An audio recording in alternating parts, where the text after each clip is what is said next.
Never chase a man until you know what he is trying to join. Sabine Wardell had lived by that rule long enough to know when retreat looked wrong. The gunman ahead was running toward fresh violence, not away from it, and every second closed the gap to a second fight. She stopped the pursuit. It cost them the initiative. If she was wrong, she had just helped him escape. If she was right, what was waiting for him? A burst of fire cracked beyond the low concrete sheds, then vanished under machinery grinding somewhere behind the buildings. Wind-dragged rain across the service road. Is less than #0. 4# is greater than. The runner cut past a rusted trailer and disappeared behind stacked pipe. Hold. Micah stopped without asking. June checked farther left, with Pax tight beside her knee. Speed would have felt decisive. Sabine could have sent them after the runner and forced the question at close range. Instead, she watched the empty corner where he had vanished. A shape crossed a gap beyond it, too fast for a clean look, and the angle they had owned seconds earlier was gone. Micah kept his eyes forward. You saw something. He's not leaving. That's not what I asked. It's what matters is less than #0. 4# is greater than. They moved off the road, no longer chasing the man so much as tracking what his direction was costing them. Wet ground pulled at Sabine's boots. Loose sheet metal slapped hard enough in the wind to smear the direction of every sharp sound. When Micah spoke again, she heard the words but had to separate them from the machinery. Second contact east. She glanced once toward him. Position, not a count, he added. Good.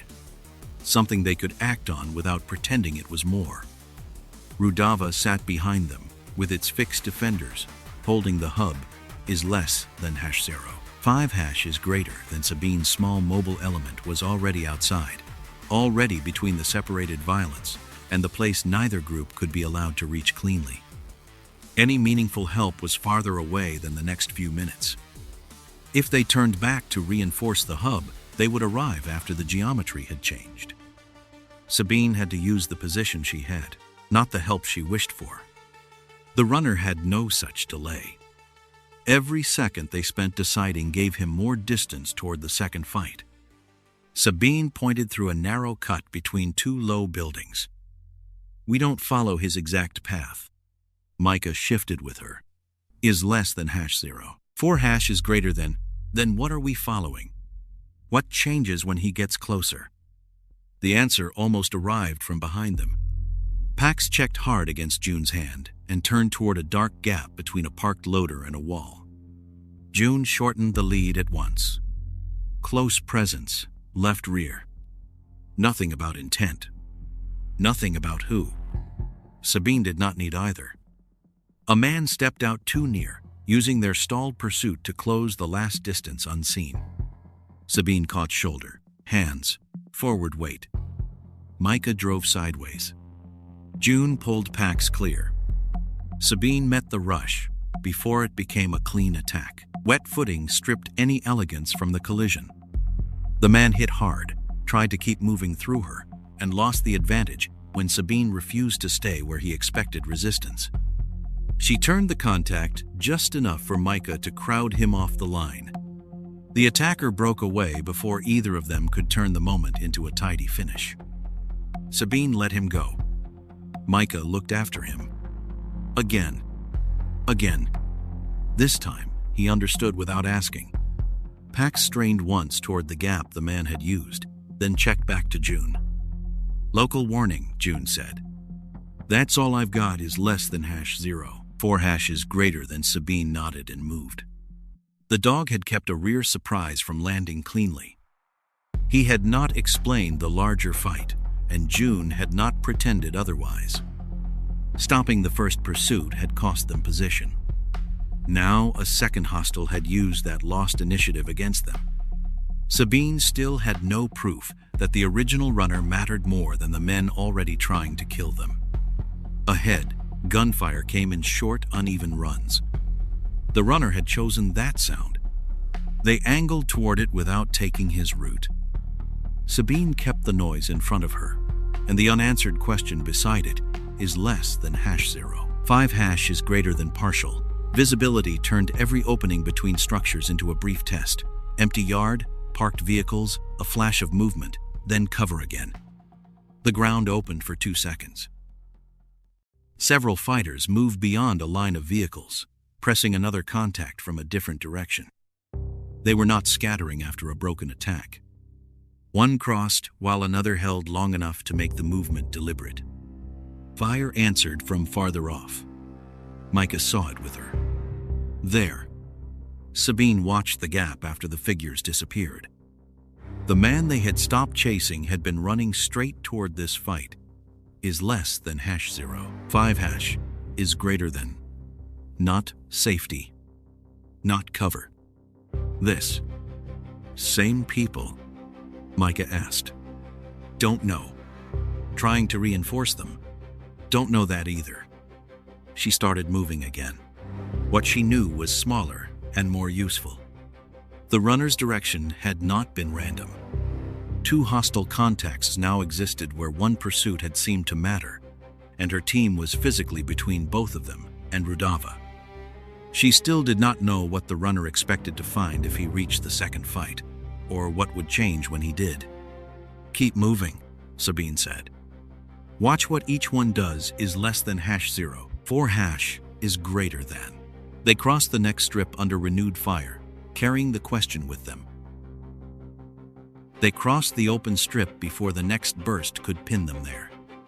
Sabine kept the nearer contact behind low structures and caught the farther one only in fragments between parked vehicles. She still could not see enough at once to trust the picture. The nearer fighters pressed whenever they had ground in front of them. Fast, direct, dangerous. When Sabine's team broke the angle, that pressure lost shape.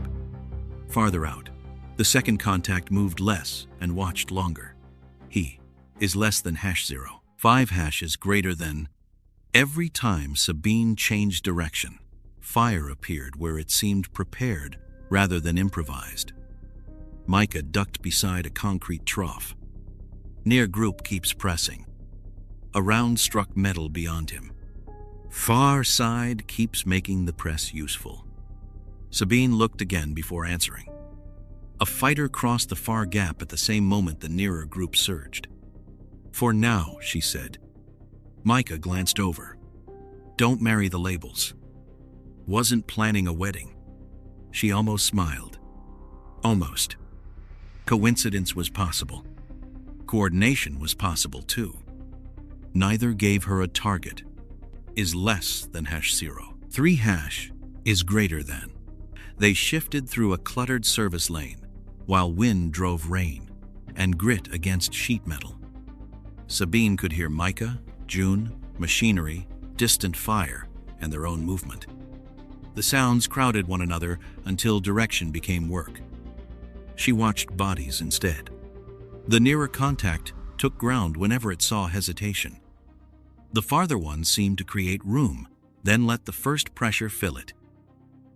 Different jobs? Micah asked. Different behavior. For now. He nodded. What changed when we moved north is less than #0. 4# is greater than. Sabine replayed the last 30 seconds as consequences rather than a map. The near fighters had followed. The far side had shifted its pressure before the near side arrived. Far side anticipated the move. Which means? It means they anticipated the move. Micah accepted the correction. No theory, dressed as certainty. Sabine caught herself wanting the pattern to stay simple. One group doing one thing, the other doing another. Simple patterns were useful under fire. They became dangerous when people mistook them for rules. She pointed toward parked utility trucks. Is less than #0. 4# is greater than. Test the pressure. Don't chase a category. Pax found the next useful piece before any of them could turn it into a theory. June brought him across fresh mud near the lane where the runner had passed. Pax worked forward with purpose, nose low, and June let him carry the line only while it stayed clean. For less than a minute, his direction matched what Sabine already suspected, toward the second contact. Then the track crossed churned ground cut by tires, boot prints, spilled fuel, and unrelated traffic. Pax checked, circled once, and lost the same confidence. June stopped him. Is less than #0. 4# is greater than recent movement that way, she said. Past this point, mixed traffic. That's it. Useful? Micah asked. Up to here. Beyond? No. The answer stayed finished. No mystery hidden inside the dog. Sabine nodded. Pax had supported direction and reached the edge of what he could honestly give them. Ahead, the nearer hostile contact pressed again. The farther one adjusted enough to force Sabine off the straight path she had wanted. They're helping each other, Micah said. Maybe.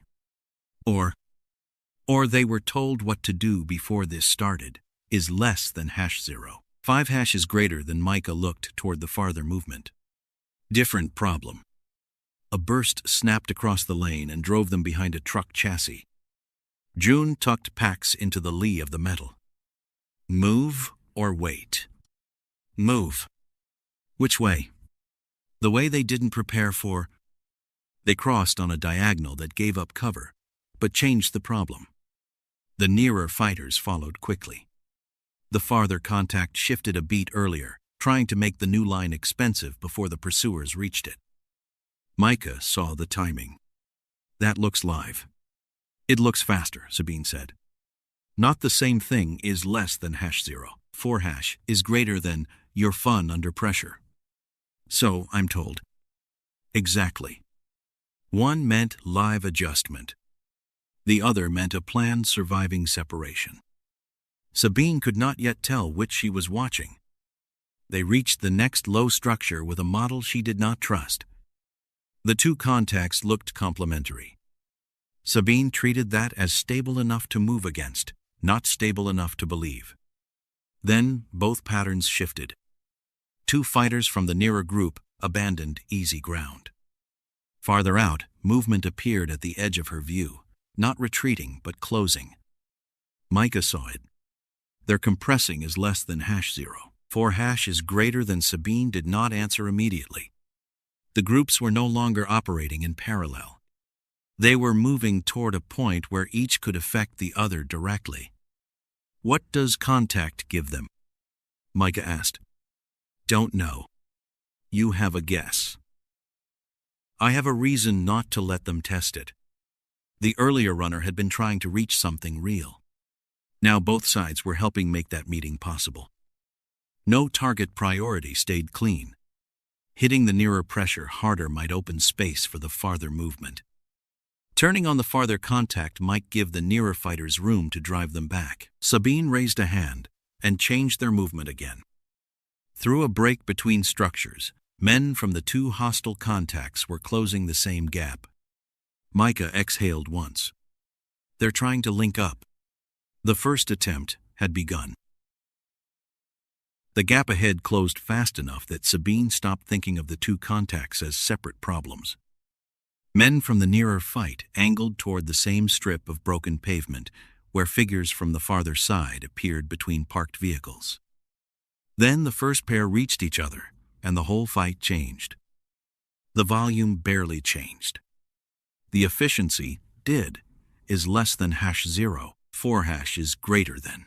One man shifted before another had to signal. Fire moved with bodies instead of arriving after them.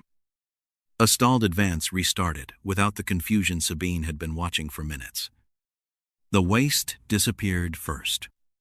That was what she noticed. No duplicated motion. No two men solving the same problem at once. The pressure that had felt divided suddenly had edges. Micah saw it too. They're faster now. Sabine was already moving. Faster how? Less hesitation, less overlap. How sure? Sure enough to hate it. That was useful. Not an answer. Is less than #0. 3# is greater than a change they could see. Whatever the contact gave the enemy, it was happening now, and the longer it lasted, the less room Sabine's team would have. She pointed toward the meeting point. Break that. June shifted without argument. Sabine did not know the full rule. She knew enough to act before it became expensive. Before contact, she had seen pauses, doubled effort, men waiting half a beat too long. After it, those small frictions vanished. They cut across wet ground under fire that arrived with better timing than before. Earlier, pressure from one side had opened mistakes on the other. Now, each adjustment seemed answered almost immediately. Sabine dropped behind a low concrete lip as rounds struck metal behind her, then moved when the sound changed. Micah stayed close enough to feed her only what mattered. Near side is matching the far side now. For how long? Don't know. Good. He gave her a look. It means you're not guessing. A fighter crossed behind another without hesitation. One covered the movement as if he already knew what his partner needed. Is less than #0. 5# is greater than. Sabine drove toward the narrowest part of the meeting, not chasing a man this time, but attacking the fact that they had reached each other at all. The first body met her in a rush. Wet footing turned the collision ugly. She absorbed the impact, opened space, and kept moving toward the seam where the two groups were trying to hold together. The joined fighters wasted almost none of the seconds her team lost correcting on slick ground. A support position behind Sabine took fire a heartbeat sooner than before. Somebody there abandoned a useful angle, and the enemy immediately filled the space. Is less than #0. 5# is greater than. No one had to explain the cost. A second of cleaner coordination had moved one of Sabine's people and opened ground the hostile force could now use. June shouted, "Right closing." Sabine saw it and changed one step early. The choice spared her from being boxed in and cost her the cleaner line she wanted. That was enough. Winning the exchange was not the job. Breaking the useful contact was. A second man stepped into the seam. Sabine recognized him before anyone said his name. Vaughn. She knew the face from briefings. Nothing more. Is less than #0. 5# is greater than. More important was the way nearby fighters reorganized around his presence. He entered where the contact was failing and made it stop failing. A man who had been backing away turned forward again. Another shifted to protect an opening before Sabine could exploit it. Vaughn did not shout. He did not need to. His arrival changed the work. Sabine reached him as the link between the groups began to hold. Their contact was hard and too close for anything elegant. She drove through the space he was trying to stabilize. Is less than #0. 5# is greater than. He gave ground without losing balance, then redirected pressure toward the men behind him. For a moment she understood the danger in a new way. He was not only commanding the force, he was physically repairing it. Micah called, "Left side slipping." "Keep it slipping." Sabine forced the gap wider. Micah's pressure broke one side's timing. June kept another fighter from sealing it. Vaughn chose movement over a clean finish. He crossed with the breakup instead of resisting it, and when the contact tore apart, he was no longer with the side he had approached from. Is less than #0. 5# is greater than. Sabine saw him disappear with the nearer fighters. Vaughn crossed, she said. I saw.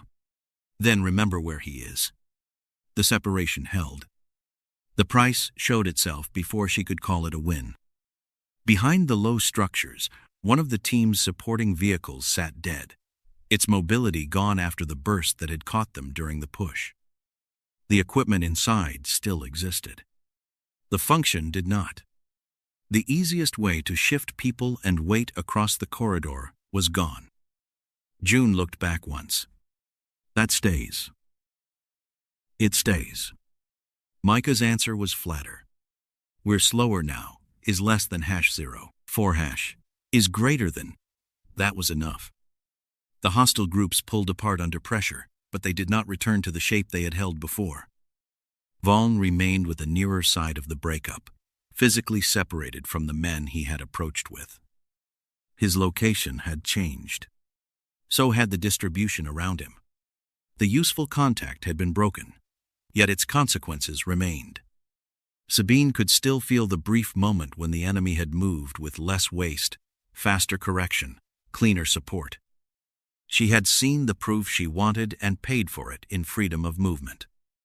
They got better the second they touched, Micah said.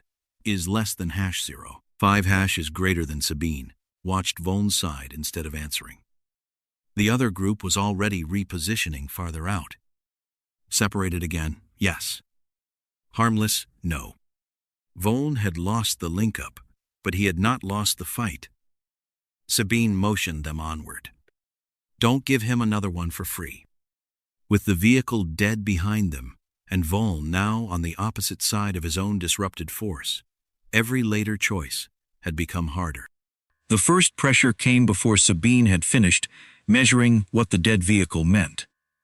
Vaughn's side pushed from the nearer structures, while the farther group stayed separated across the yard. One side forced movement. The other punished where that movement usually ended. They were not touching, and they were still dangerous. Sabine gave up the first patch of cover rather than let the pattern decide where her team stopped. Micah moved with her, watching the farther contact through gaps. They kept the plan. That's what it looks like. Not the same as before. No. During the link-up, corrections had passed through the enemy, almost without delay. Now the pressures still fit together, but it felt prearranged, like two people following the same instruction after the room had changed. Vaughn's side drove at predictable moments. The farther group made those moments expensive to escape. Sabine found herself leaning again on the model from before, one side pressing, the other shaping. The model might still be useful, but she moved before the next burst could prove it on her body. They crossed behind a low wall and lost more ground than Sabine wanted. Without the vehicle, every shift had become a calculation of legs, time, and what they could carry. Ahead, Vaughn's side advanced only far enough to keep them moving. Farther out, the other group stayed mostly hidden, but its pressure arrived with it on advancing to need it. Same split, Micah said. For the moment. Sabine changed direction sharply, choosing wet ground over the covered line the enemy expected. June looked at the exposed stretch. You sure? No. Good talk. Move. The choice cost protection and bought a test. Vaughn's side adjusted first. The farther group did not. Its next burst struck the place Sabine's team would have occupied if they had followed the obvious covered line. The fire continued after the situation changed. Micah saw it. Far side's late. They weren't late before. Vaughn's side had already changed. The farther group was still supporting an older version of the fight. It was not incompetence. It was delay. Sabine did not celebrate it. A delayed enemy still had a plan, and every test cost ground they might need later. The enemy proved the point before she could use it comfortably. Vaughn's side pushed a pair of fighters along the wall, while the farther group laid pressure across the most obvious exit. Sabine knew the farther timing was old and still had to respect it. She sent Micah first, then June, then crossed last. A round struck the wall, where June had been a second earlier. Micah crouched on the far side. Old plan still bites. Plans usually do. Until something changes they didn't plan for. Sabine looked for that change and found none for seconds. The enemy did not need live perfection to be dangerous. Prearranged action, competent people, and enough discipline could keep killing long after a shared picture went stale. She waited until Vaughn's side committed farther than before, then shifted the team again. That move created the first real mismatch. She used the lag to move June and Pax across the exposed stretch. Machinery swallowed a small sound from the left. Sabine could not place it. Pax could. He checked toward a dark recess beside stacked equipment, body tightening before June shortened him. Close presence, June said. Nothing beyond that. Enough. A fighter rose from concealment as they passed, trying to close the flank while the larger pressure held their attention forward. The warning gave Sabine enough time to turn the surprise into a bad angle instead of a clean attack. Micah shifted with her. June pulled Pax clear. The fighter broke away when the larger pressure failed to support him quickly enough. Pax looked once after the movement, then back to June. Local, June said. Done. Sabine watched the enemy instead of the dog. Voln's side reacted to the failed flank and changed pressure. The farther group repeated its earlier timing anyway, briefly supporting a situation that no longer existed. Micah pointed with 2 fingers. There. I see it, shorted. So the roles aren't fixed. Sabine glanced at him. He corrected himself. The behavior isn't fixed. Better. Men could change jobs. The separated force could still fight, move, and hurt them. What it could not do as cleanly was make the whole fight change at once. Another burst from the farther side arrived late enough for Sabine to move before it mattered. The correction did not make the fight easier. It made the cost visible. To exploit the lag, Sabine had to change the fight first. Changing it meant spending space, cover, or bodies at risk. She chose space. Back, another line. Micah looked once toward Voln's side. We're giving them ground. I know. How much? Enough to make them change. June came through with Pax tight beside her. And if they don't? Then we learned something worse. They withdrew. Voln remained with the nearer group, visible only in fragments. His side kept pressure constant, without pretending it knew everything happening farther away.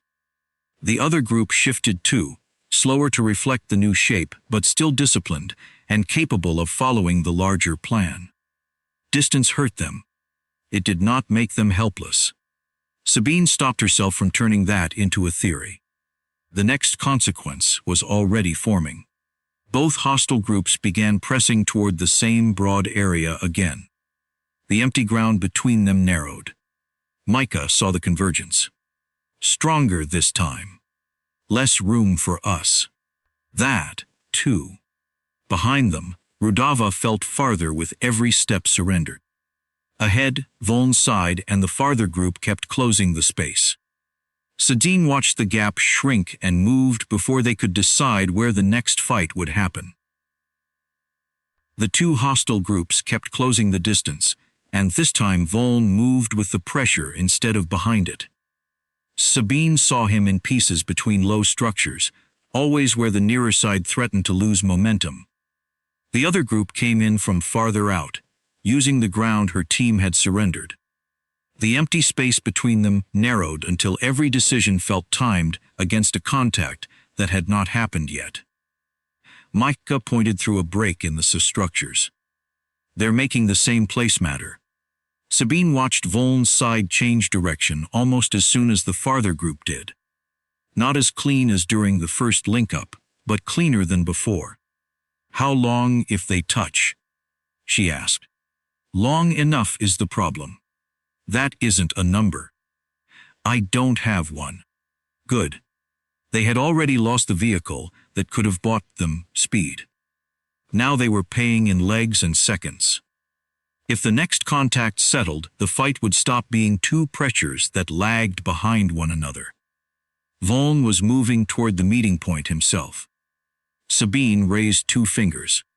We break it now. June looked once at the shrinking gap. Same job as last time. Harder version. That was my guess. They moved before the compression finished forming. Wet ground gave under Sabine's boots. Machinery hammered the air until Micah's next words blurred into noise. She caught only left and moving. Enough. the near side surged. The farther fighters answered with timing that forced Sabine inward instead of away. Voln used that pressure. He was not hunting her. He was holding seconds together. Every time his side opened a seam, he closed before the other group lost useful contact with the fight. Sabine drove toward that seam because it mattered more than any one body inside it. The first collision spun her half a step off balance. She recovered before the next fighter could turn the moment into control, opened space, and kept Voln's from settling where the two groups were trying to meet. He shifted with her rather than resisting outright, using her movement to keep the contact alive. Micah's voice reached her in pieces. Far side still feeding, I see it. Then you see too much. Helpfuls. June cut in. Right closing.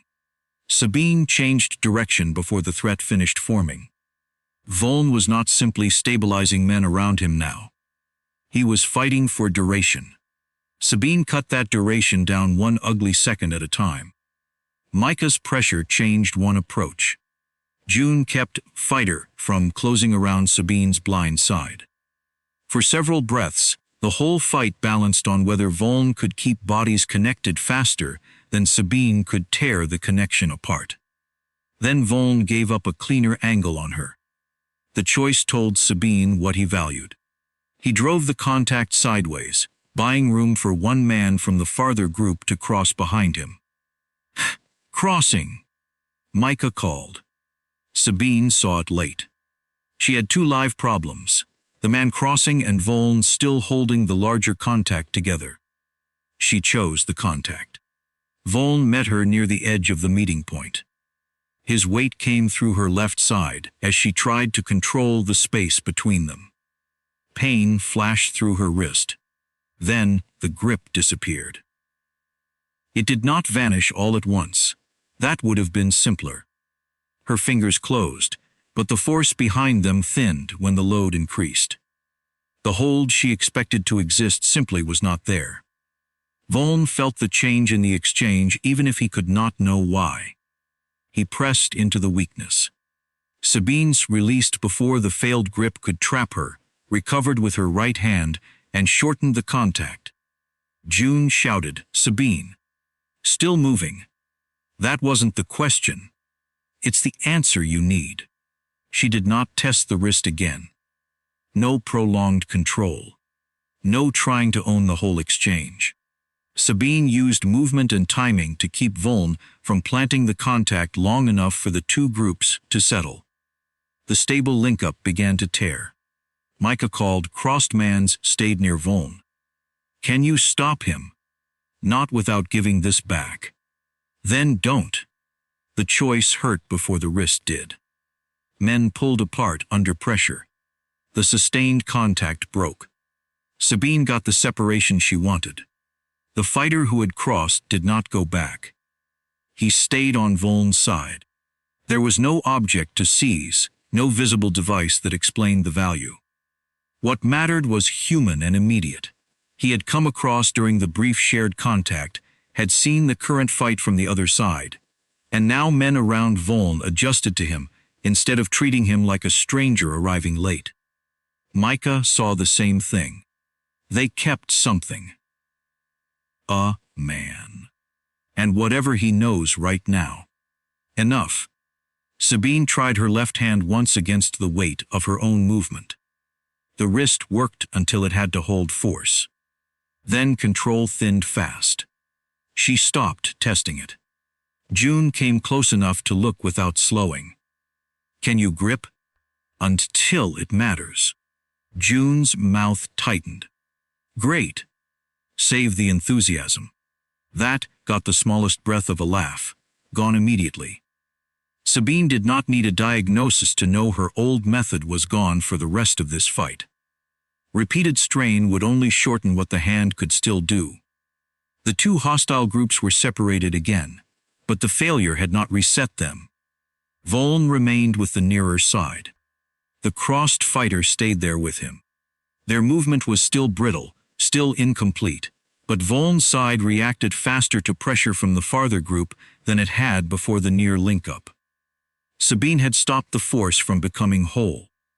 Voln had still carried away a useful piece of the moment. Micah watched the change. You want him now. Voln's side had stretched itself thin during the failed link-up. Sabine could hurt it badly if she committed. At the same time, the farther group began moving toward another point of contact. Two real opportunities. Two real dangers. Her wrist weakened when she flexed it. Sabine looked from Voln's exposed side to the new movement. No, she said. Micah looked at her. Not no, not yet. The farther group kept closing. Voln's side remained vulnerable. Sabine could no longer personally own both problems, and the next choice had already arrived. Sabine's wrist announced the new limit on the first hard movement. She reached for control with her left hand, felt the grip weaken under load, and changed the task before weakness became failure. Voln's side was still off balance from the broken link-up, stretched and exposed enough that a real local defeat was possible. If Sabine committed now, they could remove fighters Voln could not easily replace. At the same time, the farther hostile group was moving toward another useful contact point. Both mattered. Neither was a decoy. Micah saw the split pressure. We can hurt Voln here. He looked farther out. But they're moving again. I know. How much hand do you have? Enough for one bad idea at a time. June glanced at her. That's not much of a change. Sabine ignored that. The lost vehicle had cut mobility. The wrist had cut how long she could hold a close contact. The team had less room to absorb another bad choice. Voln's exposed side was a real win. The farther movement was a real threat. Sabine could not reach both in time. She tried anyway for another half-minute and nearly lost both. Voln's side gave ground where it had to while keeping enough shape to avoid collapsing. The farther group kept moving toward contact. Sabine shortened every physical exchange. The wrist failed faster each time she asked it to hold force twice in a row. What had once been a question of skill had become a question of duration. Micah moved beside her. If we stay on Voln, the far side gets closer. If we turn, we leave this unfinished. No recommendation. You know the same things I do. Annoying. Professional. Sabine watched Voln's side for one more beat. The fighter who had crossed during the failed link-up stayed close enough to affect how that group moved. Pressure around him changed faster than it had earlier. Limited gain. Real gain. Voln had something new. Still, the farther group was the immediate link-up threat. Letting it reconnect cleanly would give him more than one unfinished local fight. Sabine made the choice before she could turn it into a speech. We preserve separation. Then she looked at June. June already knew the other half of the sentence. You want me on Voln's side. I want them unable to finish this push. Same thing if I'm lucky. Don't depend on lucky.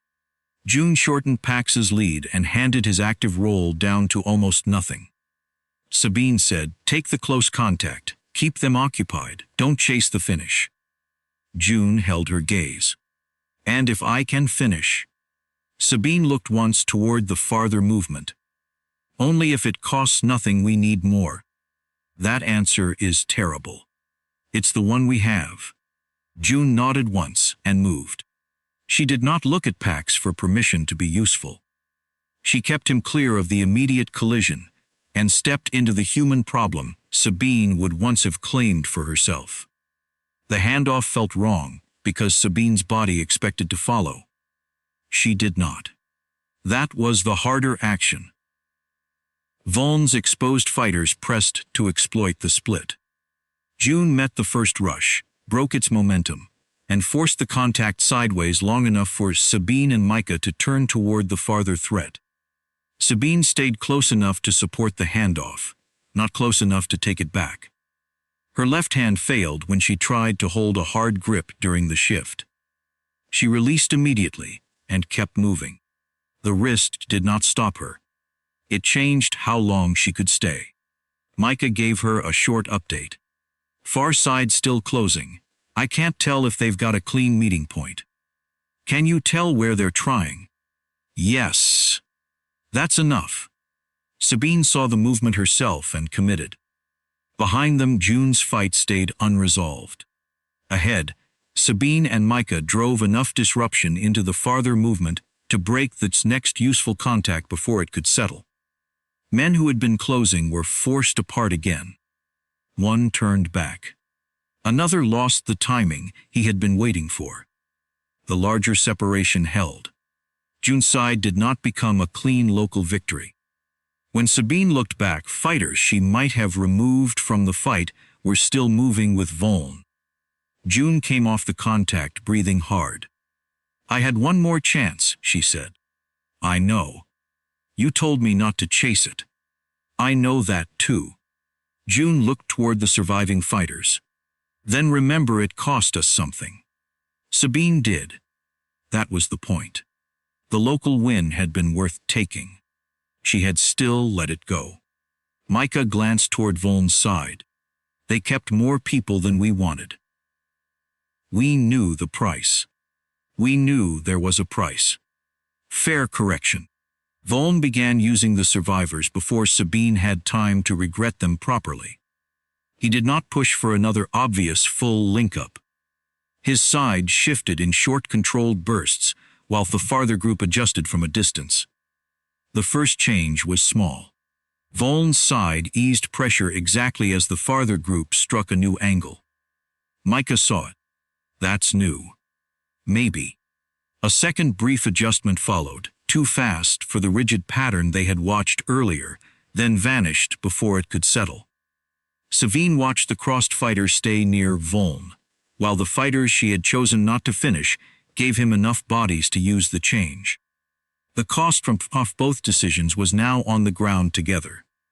One of the men June had been ordered not to finish moved into the new pressure and held it long enough for another adjustment to land. Sabine saw the causal line plainly. The strength they had spared was now giving Voln room to experiment. June followed her gaze. That ours? Partly. What do we call it? Not yet. Voln's side shifted again. This time the farther group answered. Only for seconds. Long enough to matter. The changed timing showed itself again before Sabine could dismiss the first as luck. Voln's side pressed from the nearer structures, then eased off at the exact moment the farther group hit a new angle. Sabine saw no signal cross. No one physically joined. The adjustment came too quickly for the old rigid pattern. A fighter near Voln broke off when the farther group met resistance. Another filled the opening before the first movement had fully failed. For 3 or 4 seconds, the two groups moved with the clean economy Sabine remembered from the first link-up. Then it frayed. The farther side changed again. Voln's side lagged. A man moved too early and had to correct. Micah reached her. That was faster. How long? Seconds. How sure?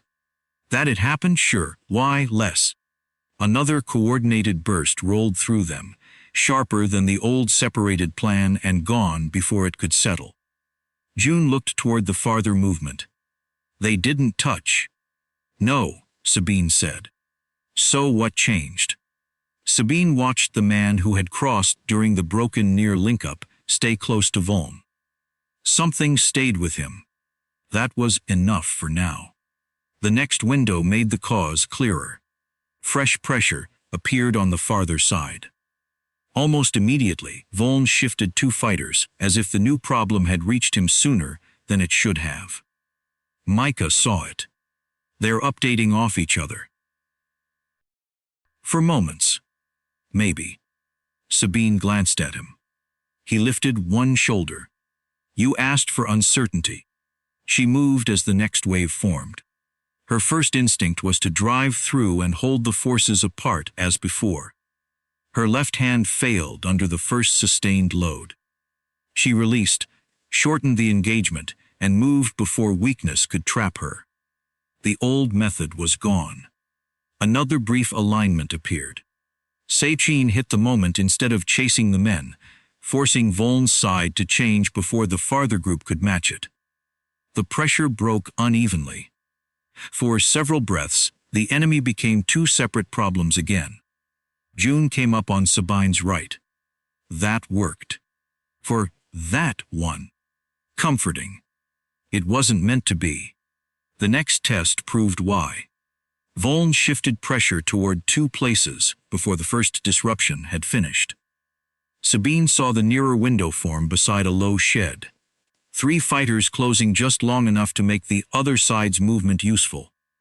Farther out, a second opening appeared almost at the same time. Micah's voice came through the machinery. Far side changing. Sabine had one body and one damaged hand. She chose the nearer window. She reached it, took a short violent collision, and broke the connection before it could settle. Her wrist held only because she left the instant the useful contact snapped. "Near broken," she said. No answer from Micah. Then June shouted, far side moved. Sabine turned. Too late. Across the wetcupboard, the second window had survived. The farther group, corrected around resistance it should not have understood so quickly. One friendly position had to give ground. A man on Voln's side changed his own movement in response, and for several seconds the two enemy groups were solving the same new problem from different places. Sabine started toward it. By the time she arrived, the moment was already ending. That was the failure she needed to see. She could break one useful window. The other could survive while she did it. Micah reappeared at the edge of her view. "I lost the far change until it was already moving. Could you have stopped it?" "Not from where I was." June looked between them. "And if we stay together?" Sabine watched Voln's side begin shaping another pair of short opportunities. One survives. No theory needed more than that. They moved again, under broken pressure. Sabine tested the new pattern twice more. Each time the effect stayed limited. They did not work as one for long. The useful coordination decayed when a window was interrupted. Men still mistimed movement. Support still arrived late after the brief shared picture went stale.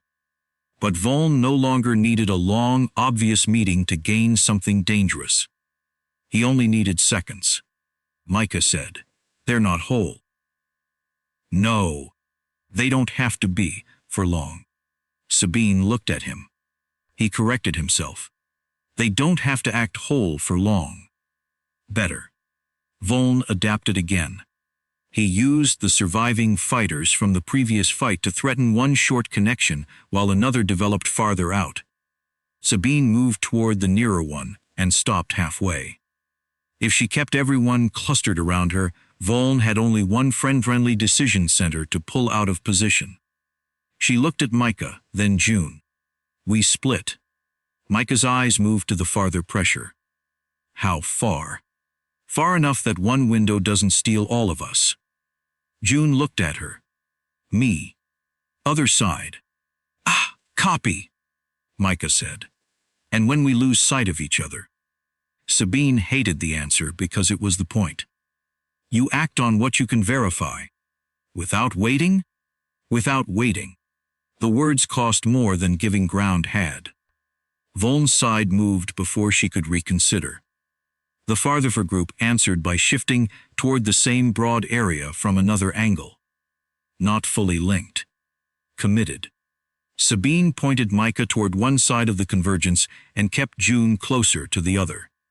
"Break useful contact. Don't wait for me to see it first." Micah moved. June moved. For the first time, Sabine let the fight become more than what she could personally hold in view. Wind flattened a burst of distant sound. Then both hostile groups began moving with purpose toward final convergence. Sabine divided her team and moved. Both hostile groups committed before Sabine's split had time to feel organized. Micah moved toward the farther pressure while June stayed nearer to Sabine with packs tight and out of the lead. The separation made each friendly piece feel smaller. Sabine could no longer see Micah every second. His voice came in fragments when wind and machinery allowed it. Far group moving. How close? Close enough to matter, not enough to promise timing. Voln's side pushed first, forcing Sabine and June to spend ground to keep the contact from settling. Farther out, the second group answered, with another brief adjustment that arrived faster than the old pre-planned pattern. Sabine tried to hold a hard contact too long. Her left wrist weakened under the load. She broke away early. The choice kept her moving and cost position. June saw it. "You're shortening everything." So did they. Voln's fighters pressed the space Sabine had abandoned before she fully cleared it. That was the Jugops. Her limitation was visible now. "Micah," she called. His answer came after a burst of noise. "They're inside a useful range. Could be half a minute, could be less. I can't see Voln from here." Not timing. A condition. Sabine looked for proof on the ground. Voln's side began changing pressure before the farther group finished its movement. The convergence was becoming more coherent. "Hold your peace," she told Micah. She turned toward the pressure she could see. The split was real now. It worked only by making everyone locally weaker. Sabine and June stopped one short window, but the efforts opened us elsewhere. Voln saw the trade immediately. He shifted men away from the point Sabine had just disrupted and drove pressure toward the seam between her position and Micah's. Sabine could not see the whole move. She saw its effect when Micah's next report came clipped and late. "They're pulling me wide. Can you hold? I can choose what not to lose." Do that." Sabine moved to verify what his words meant. Through a break between low structures, she caught two hostile fighters adjusting toward Micah's side, while Voln kept his own group near enough to threaten another useful moment. Then Voln changed again. He stopped feeding the obvious seam and pushed one fighter toward June's side instead, forcing Sabine to decide whether the movement was a diversion or the beginning of a real connection. She did not guess. She watched who reacted. A fighter farther out changed his position almost immediately. Real enough. Sabine turned. Her left hand slipped on wet concrete as she changed direction. Pain followed the load, then weakness. June caught her elbow for half a second. "I'm